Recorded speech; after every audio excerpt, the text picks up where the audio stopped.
로마서 9장, 10장, 11장, 3장은 이스라엘을 다루고 있습니다. 이스라엘의 과거, 현재, 미래. 이스라엘의 문제가 우리와 어떤 관계가 있겠습니까? 하나님의 특별한 섭리로 그들은 택함받고 특별한 은혜를 많이 받았었습니다. 그런데 지금 버려진 상태에 있습니다. 현재는. 근데 만약에 그 상태로 끝난다면은 우리의 구원도 불안정한 것입니다. 왜냐하면 결국은 내가 하기에 달려있기 때문에 그렇습니다. 하나님의 부르심, 하나님의 선택에는 결코 후회가 없고 실수가 없고 실패가 없습니다. 그래서 결론적으로 말씀을 드리면은 그들의 신실함에 근거해서가 아니라 하나님의 자비의 신실하심, 하나님의 선택과 부르심의 신실하심에 근거해서 그들도 반드시 회개하고 회복할 때가 있을 것이다. 그래서 우리의 구원이 확실함을 역사적인 어떤 사건을 통해서 입증하는 내용입니다. 그래서 사실은 우리도 이스라엘의 구원을 위해서 기도해야 될 거룩한 책임이 있습니다. 11장 26절에 결론적으로 하나님의 신실하심에 근거해서 온 이스라엘이 구원을 받게 될 것이다 라고 말씀하고 있습니다. 물론 그 말은 이스라엘 사람 개인 모든 사람을 다 말하는 것은 아니고 반드시 예수님 재림하시기 전에 집단적인 회개의 역사가 있어서 그들이 그렇게 갈망하던 메시아가 이 메시아임을 알게 되고 돌아올 때가 있게 된다는 것입니다. 우리 1절 한번 읽어보실까요? 1절 같이 읽겠습니다. 성도 여러분, 나는 내 동족 이스라엘 백성이 구원받을 수 있기를 하나님께 진심으로 갈망하며 기도하고 있습니다. 9장 1, 2, 3절도 내가 큰 근심과 걱정이 있는데 이스라엘의 구원을 위한 것이다. 그들의 구원을 위해서라면 내가 저주를 받아도 나는 기꺼이 감당하겠다. 이게 사실은 불가능한 거죠. 마치 엄마가 자녀가 아플 때 차라리 내가 대신 아프면 얼마나 좋겠는가. 있을 수 없는 일이지만 그 마음은 본심 아니겠습니까? 11장 1절도 동일하게 말하고 있습니다. 나도 이스라엘 사람, 나 같은 사람도 결국은 하나님께서 구원하셨는데 하나님이 택하신 자들을 버리시겠느냐. 그래서 여기에서 우리에게 주는 실질적인 메시지는 구원의 확신이 있고 구원의 감사와 감격이 있는 증거 중에 하나는 반드시 누군가의 구원을 위해서 간절한 기도가 있다는 것입니다. 오늘 우리 기도 제목이 각자 많이 있겠지만 반드시 그 누군가의 구원을 위해서 간절한 마음으로 기도하는 시간 되시기를 축복합니다. 그렇다면 현재 그들의 문제는 무엇인가? 2절, 3절 같이 읽겠습니다. 이스라엘에 관해 나는 이렇게 증언할 수 있습니다. 그들은 하나님께 대한 열심이 있습니다만 그 열심이 지식에 기초하고 있지 않다는 것입니다. 그들은 하나님께서 주시는 의를 알지 못하고 자신의 의를 세우려고 노력하였기 때문에 하나님께서 주시는 의에 복종하지 않았습니다. 이것이 그들의 문제였죠. 하나님의 의, 하나님의 뜻을 받들지 아니하고 자기네들이 만든 뜻, 자기네들 스스로 의를 추구하고 달성하려는 인간의 노력, 이 노력은 하면 할수록 사실은 하나님으로부터 더 멀어지는 것을 볼 수 있습니다. 그들에게는 열정이 있었습니다. 열정은 얼마나 좋은 거 아닙니까? 반드시 필요하죠. 어떤 일을 성취하기 위해서는 반드시 열심이 있어야 됩니다. 열정이 있어야 됩니다. 열정이 없는 것은 마치 자동차에 기름이 없는 거와 똑같지 않습니까? 그래서 라오디아 교회도 열정 없는 것을 하나님께서 얼마나 싫어하시는지 미지근해서 내 입에서 토하여내고 싶다 할 정도로 하나님은 우리에게 열심을 기대하고 요구하고 계십니다. 그러나 중요한 것은 올바른 열정, 틀린 열정, 어떤 정도에서 빗나간 열정은 그 열정을 바라는 그만큼 오히려 더 멀어지고 파탄의 길로 가지 않겠습니까? 이단에 빠진 사람이 열심을 부리면 부릴수록 그 멸망의 길은 앞당겨지고 다른 사람에게도 해를 끼치게 될 것입니다. 우리가 서울을 가야 되는데 부산으로 열심히 간다면 더 멀어지지 않겠습니까? 중요한 것은 하나님이 정하신 올바른 방향. 우리 지금 이 본문에서도 역시 중요한 단어가 의입니다. 의는 거룩이라는 단어, 그리고 구원이라는 단어와 동일어입니다. 1절에도 구원 나오고 우리 아까 읽은 9절, 10절에도 구원입니다. 구원이라는 단어, 구원 꼭 기억하시길 바랍니다. 사실은 구원인 이 헬라어로 소테리아라는 단어인데 구원이라는 단어는 굉장히 많은 내용을 담고 있어서 제가 이 시간에 다 설명드릴 수 없습니다. 그러나 한 가지 구원이라는 단어가 담고 있는 가장 기본적인 뜻은 무엇이냐? 내가 스스로 할 수 없음이라는 것입니다. 꼭 기억하시길 바랍니다. 구원이라는 단어가 첫 번째 담고 있는 의미가 내가 스스로 할 수 없음이라는 것입니다. 마치 수렁에 빠진 사람이 스스로의 힘과 노력과 열정으로 빠져나오려고 하면 할수록 오히려 더 빨리 깊이 빠져들 것입니다. 그 열심은 밖에 사람이 볼 때 열심이 아니라 허우적거림에 불과한 것입니다. 그때는 밖에서 누군가 밧줄을 던져주고 그 밧줄을 잡아야 되는 것입니다. 이 구원의 밧줄은 오직 예수 그리스도라는 것입니다. 우리 4절 한번 읽어보실까요? 4절 시작. 그리스도께서는 모든 믿는 자에게 의가 되도록 하기 위해서 율법의 마침이 되셨습니다. 여기 의는 아까 말씀드린 대로 구원을 말하고 있습니다. 구원. 그래서 예수 그리스도는 율법의 마침, 이 말은 예수님만이 율법의 모든 요구를 이루어내셨습니다. 그분의 삶과 인격과 말씀과 심지어 죽음을 통해서, 그리고 율법의 정죄인 죽음을 기꺼이 받으셨습니다. 갈라디아서 3장 13절에 그리스도께서 우리를 위해서 저주를 받아 우리를 율법의 저주에서 구원하셨다, 속량하셨다라고 말씀하고 계십니다. 그 옆에 한번 적어두실래요? 고린도전서 1장 30절. 오직 예수 그리스도는 우리의 구원이시고 우리의 의로움이시고 우리의 거룩함이시고 우리의 지혜다. 믿으십니까?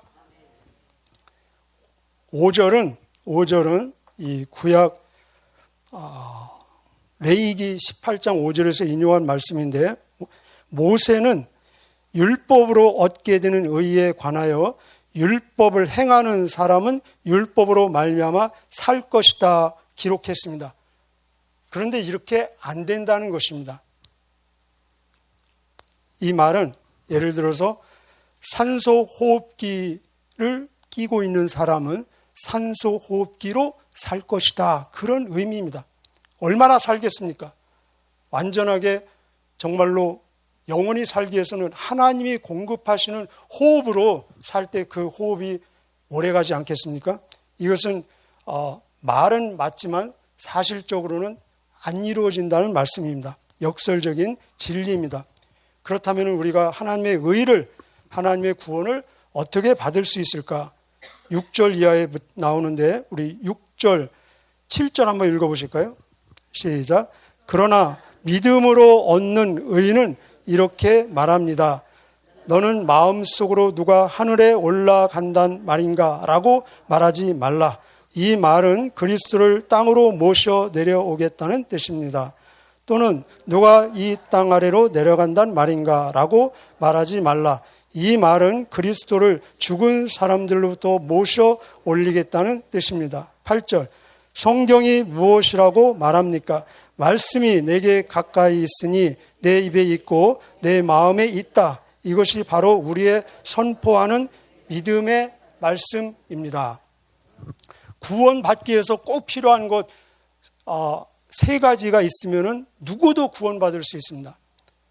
여러분, 우리 자신에게 그리고 주변에 있는지 한번 확인해 보시기를 바랍니다. 구원받기 위해서는 말씀이 있어야 되고 입이 있어야 되고 마음이 있어야 됩니다. 나에게 우리 주변에 이 세 가지가 있습니까? 있어도 보통 가까이 있는 거 아니죠. 그죠? 아예 달고 다니지 않습니까? 이렇게 입과 마음을 달고 다니면서 구원받지 못하고 있는 사람은 얼마나 안타깝고 얼마나 불쌍하지 않습니까? 그래서 우리는 기도해야 된다는 것입니다. 하늘에 올라갈 필요도 없고 죽음에 내려갈 필요도 없다. 예수님을 모시기 위해서 만나기 위해서. 왜 그렇습니까? 예수님이 하늘에서 내려오지 않으셨습니까? 직접 말씀이 육신되어 우리 가운데 거하심에 우리 안에까지 오셨다는 것입니다. 그리고 우리가 죽음에까지 내려갈 필요가 없습니다. 예수님이 이미 죽음과 지옥의 권세를 깨뜨리시고 이기시고 다시 우리에게 올라오셨다는 것입니다. 그래서 이 본문에서 다음 장에도 나오는데 이제 이게 10장 다 끝나지 않지 않았습니까? 구원의 특징 중에 하나는 구원은 굉장히 쉽다는 것입니다. 그리고 구원은 굉장히 가까이 있다는 것입니다. 사실은 공짜입니다. 구원은 공짜이고 쉽고 가까이 있고 모든 사람들에게 공평하게 열려져 있다는 것입니다. 다음 절에 보면은 유대인이나 헬라인이나 차별이 없느니라. 모든 자들의 주가 되시고 누구든지 주의 이름을 부르는 자는 구원을 받을 것이다. 구원은 공짜이고 구원은 쉽고 구원은 가까이 있고 구원은 모든 사람에게 열려 있습니다.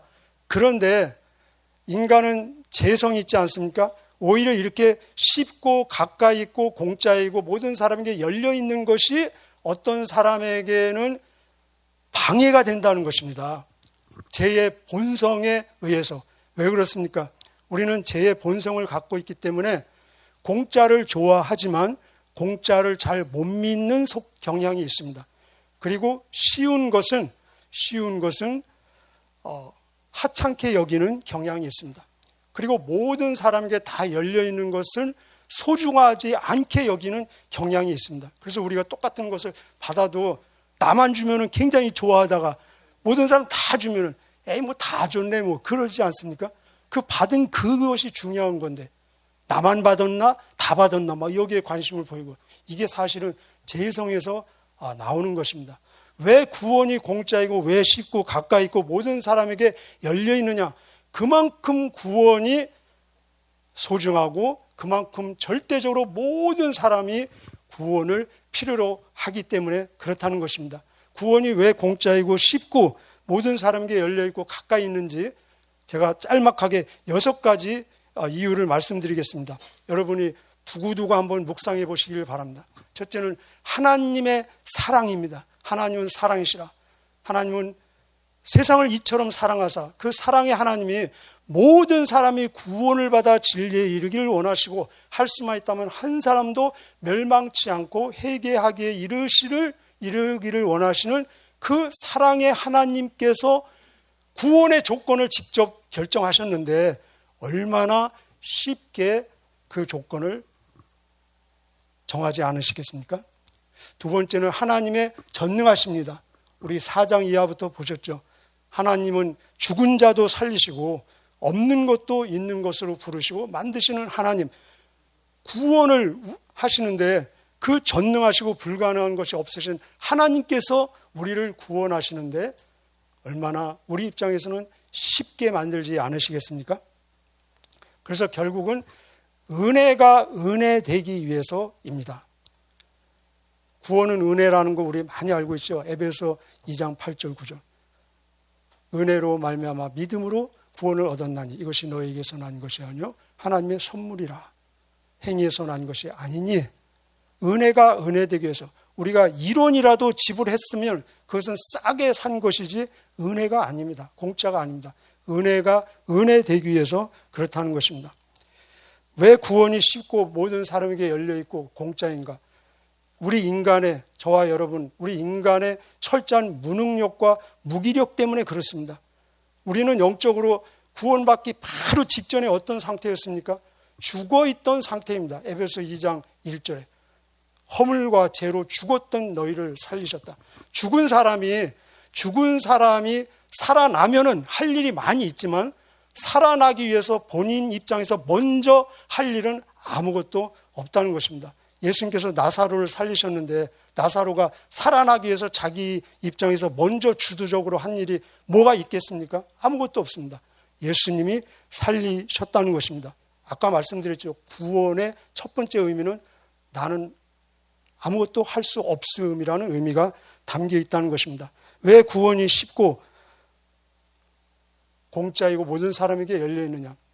다섯 번째 이유는 구원받지 못한 사람 그 누구도 변명하고 핑계대지 못하도록 하기 위해서, 구원받은 사람 중에 그 누구도 자랑하지 못하도록 하기 위해서입니다.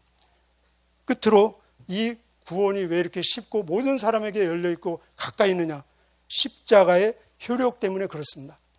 우리의 구원을 위해서 예수님께서 십자가에서 모든 것을 다 이루셨는데 이 십자가의 유일성, 절대성, 충분성, 그리고 완전성, 예수님이 우리를 구원하기 위해서 죽으셨음에도 불구하고 내가 구원받기 위해서 뭔가 해야 될 일이 있다면 그것은 예수님의 십자가가 뭔가 부족한 것이 있다는 것입니다. 하나님은 여기에 도저히 견딜 수 없습니다. 십자가의 완전함, 충분함, 하나님은 여기에 우리 인간적인 표현으로 승부를 사실은 거신 것입니다. 그렇다면 우리가 이 쉽게 나에게 다가와 있는 말씀으로 우리에게 입을 주셨고 마음을 주셨는데 내가 구원받기 위해서 하나님의 의를 받기 위해서 해야 될 일은 사실은 일도 아닌데 표현상 해야 될 일은 무엇이냐? 그것이 바로 9절 10절입니다. 9절 10절 말씀드리면은 마음의 믿음과 입술의 고백입니다. 이 마음의 믿음과 입술의 고백은 두 가지 일이 아니라 한 가지를 두 가지 표현으로 한 것뿐입니다. 마치 동전에 앞뒤가 있는 것처럼 하나의 동전이죠. 자, 우리 9절, 10절 꼭 암송하시고 오늘 묵상하시고 오늘 온종일 이 삶이 되시기를 축복합니다. 9절, 10절 같이 읽겠습니다. 시작. 여러분이 만일 여러분의 입으로 예수님은 주님이시다라고 고백하고 또 마음으로 하나님께서 그리스도를 죽은 자들 가운데서 다시 살리신 것을 믿으면 여러분은 구원을 얻을 것입니다. 아멘이십니까? 여러분은 마음으로 믿어 의롭다함을 얻으며 입으로 고백하여 구원을 받습니다. 마음의 믿음과 입술의 고백입니다. 머리로 믿는 것이 아니라 마음으로 믿는 것입니다. 이 말은 전인격적으로 삶으로 믿는 것입니다. 무엇을 믿습니까? 바로 예수님의 부활을 믿습니다. 부활 한 단어이죠. 이 부활에는 죽음이 이미 포함되어 있습니다. 죽음 없이는 부활 없잖아요. 이 부활을 믿는다는 것은 예수님의 죽음과 지금도 살아계셔서 나와 함께 하시며 동행하시며 공급하시며 인도하시며 모든 죄와 죽음과 사망의 권세를 깨뜨리셨음을 믿는다는 것입니다. 이것을 우리가 입술로 예수님의 주님 되심을 고백하는 것입니다. 공개적인 고백입니다. 예수님이 우리를 위해서 공개적으로 죽으셨습니다. 그래서 우리의 고백도 공개적이어야 된다는 것입니다. 예수님이 나의 주님이다. 이 예수님이 주님이라고 고백하는 것은 사실은 맞는 키입니다. 마스터 키입니다. 왜 그렇습니까? 예수님이 주님이라고 고백하는 것. 우리가 눈을 감고 무릎을 꿇고 예수님이 주님이라고 고백한다면 그것은 간구이고 기도가 되는 것입니다. 우리가 눈을 뜨고 하늘을 우러러 보면서 예수님이 주님이라고 고백한다면 그것이 찬양이고 경배이고 예배가 되는 것입니다. 우리가 사람 앞에서 예수님이 주님이라고 고백하는 것은 그것은 나의 간증이 되고 전도가 되는 것입니다. 이 세상을 향해서 문제를 향해서 예수님이 주님이다라고 고백하는 것은 죄를 이기고 문제를 이기고 세상을 이기는 승리와 능력이 되는 것입니다.